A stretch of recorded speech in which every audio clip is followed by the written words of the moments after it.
Bank to GCash, nag-transaction error via InstaPay pero nabawasan laman ang bank account mo. Let's resolve it.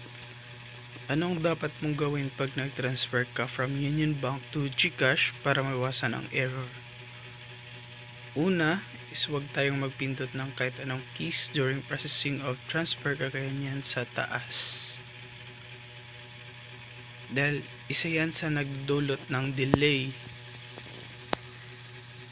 Kapag sobrang tagal ang loading o processing niya, hayaan lang natin na automatic siyang mag-pop out ng error.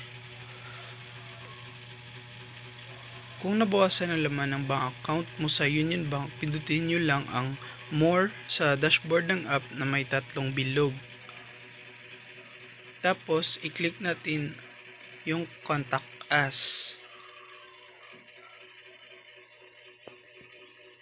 Didiretso sa page nila sa Facebook na Union Bank of the Philippines. Pwede mo rin i-search direct to Facebook.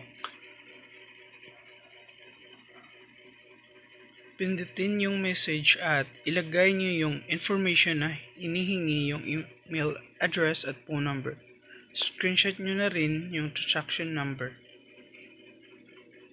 After nyan, may mag-email sa inyo na dispute about issues on receiving via InstaPay at may kasamang case number.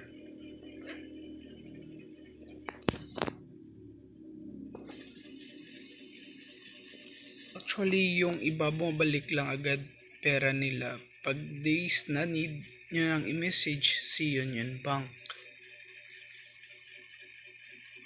Hindi naman nagno-notify ang Union Bank kung kailan papasok ang pera nyo na bumawas, pero 2-3 days babalik rin naman.